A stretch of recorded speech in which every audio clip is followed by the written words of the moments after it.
People often ask why such a small moment can stay with you for years, when so many bigger things fade. I think about that whenever I remember the day a man quietly stood up from his first-class seat and walked to the back of the plane. I wasn't supposed to notice. It was one of those ordinary flights where everyone files in with that tired, private look people wear in airports.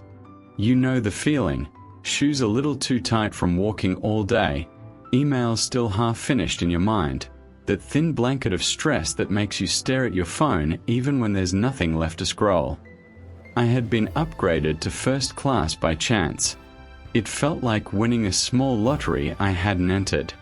As I settled into the wide seat, I watched people pass by on their way to economy, parents balancing backpacks and snacks, business travelers with that rigid efficiency, an older woman moving a little slower than the rest. Somewhere in that quiet shuffle, I noticed him, the man in the window seat across the aisle. He had a calm, almost familiar face, the type you'd think you had seen somewhere before. He was reading a newspaper, not a phone, which already made him stand out. There was nothing loud about him. No show, no fuss. A few minutes later, the older woman who had passed earlier appeared again. She was slightly out of breath, speaking softly to the flight attendant, something about her legs hurting and the long flight.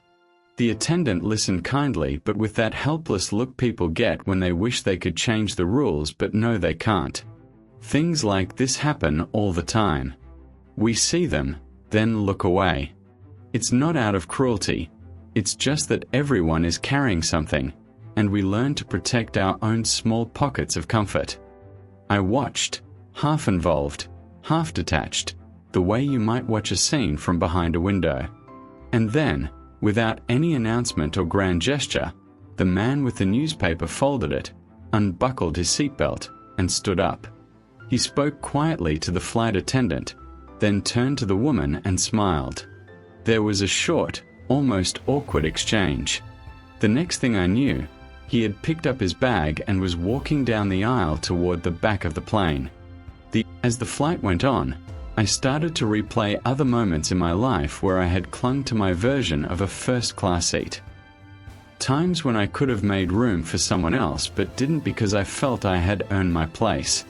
There was the time on the subway when I pretended not to see a pregnant woman because my back hurt from standing all day.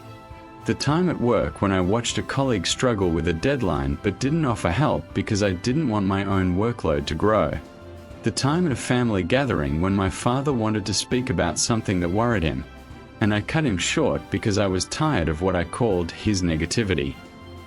None of those moments were dramatic. No one else remembered them.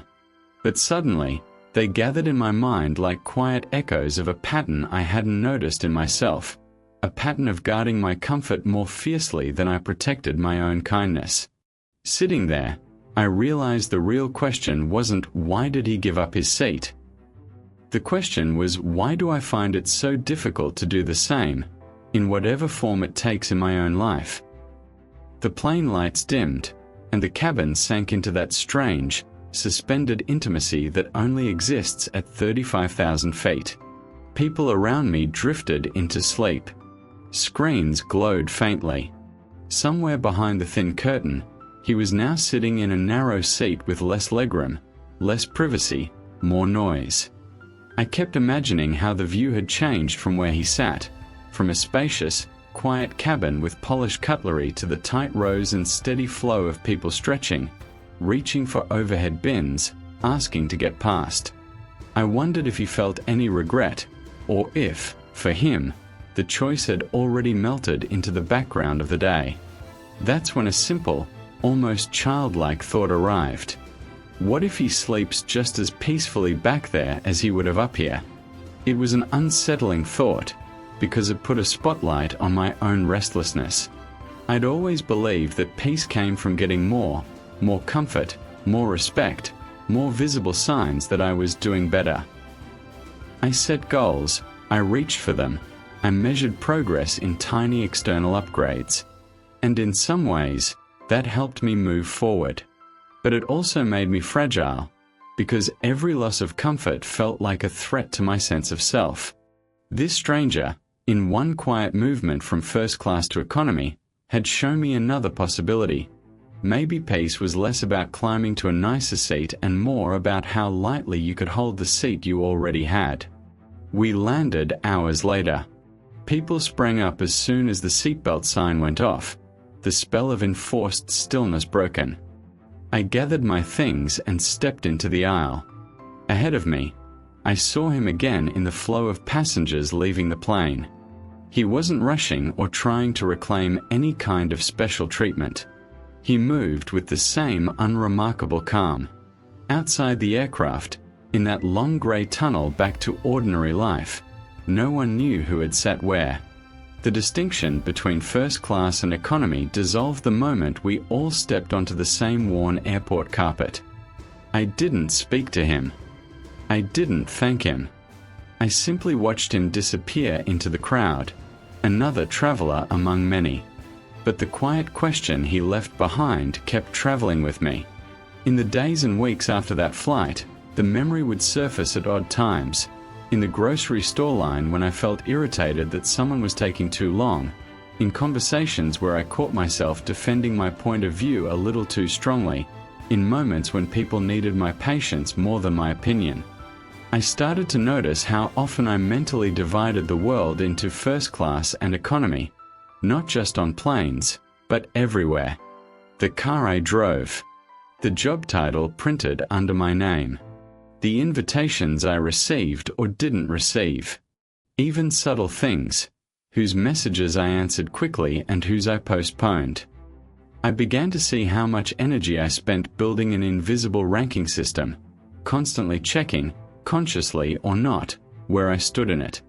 And how, in that endless measuring, I sometimes forgot the simplest fact, that no matter the seat, we are all heading in the same direction, toward our own private struggles, timelines, and eventual endings. Here's the interesting part. I didn't suddenly become a selfless person. I didn't start giving up every comfort, or make dramatic sacrifices just to feel noble. Life didn't turn into one long sequence of generous gestures. I still liked a good seat, a quiet corner, a little recognition.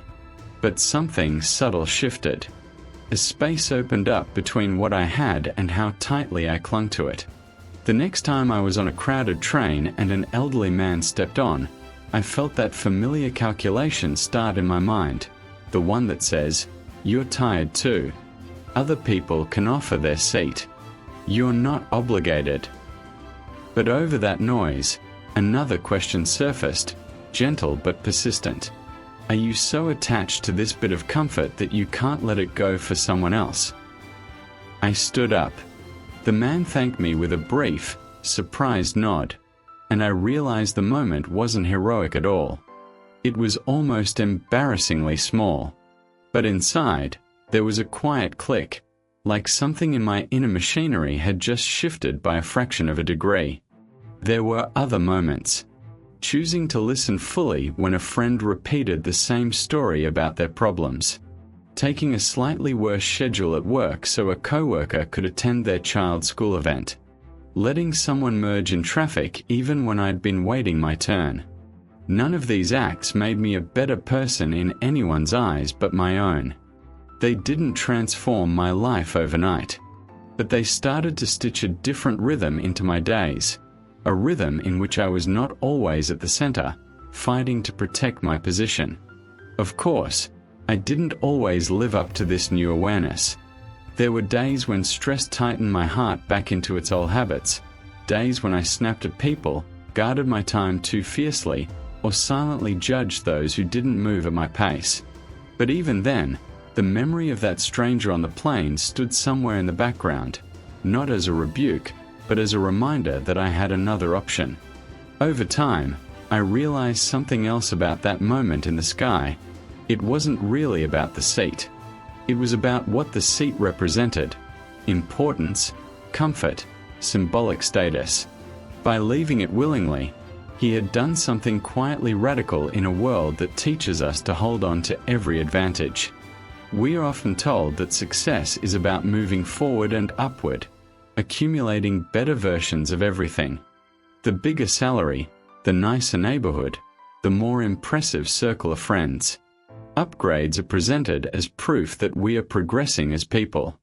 But there is a different kind of progress, one that's harder to show off, the progress of becoming less defined by those upgrades. To me, that man represented someone who had discovered that other form of progress. He walked from first class to economy with the same face, the same shoulders, the same calm. His sense of who he was didn't seem to shrink when his legroom did. I began to ask myself, how can I become that kind of person? Someone whose sense of self doesn't wobble every time circumstances change. When a plan falls through, a promotion goes to someone else, a relationship shifts, or life simply puts me in a smaller seat than I expected.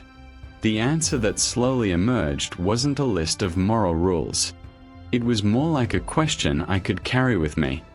Who am I when no one is measuring? Not when someone is watching, or rewarding, or counting. Not when I'm accumulating proof of my kindness. Just in the plain, unremarkable privacy of my own choices.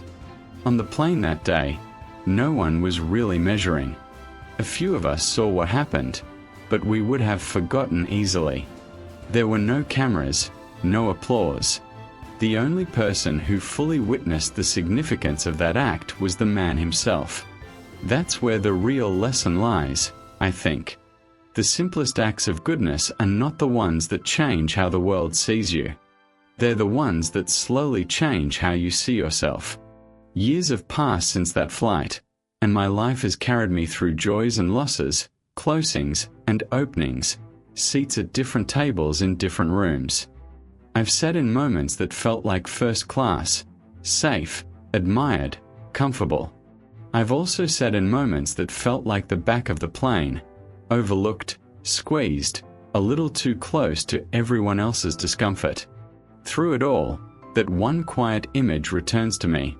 A man folding his newspaper, standing up, and walking toward less comfort without shrinking as a person.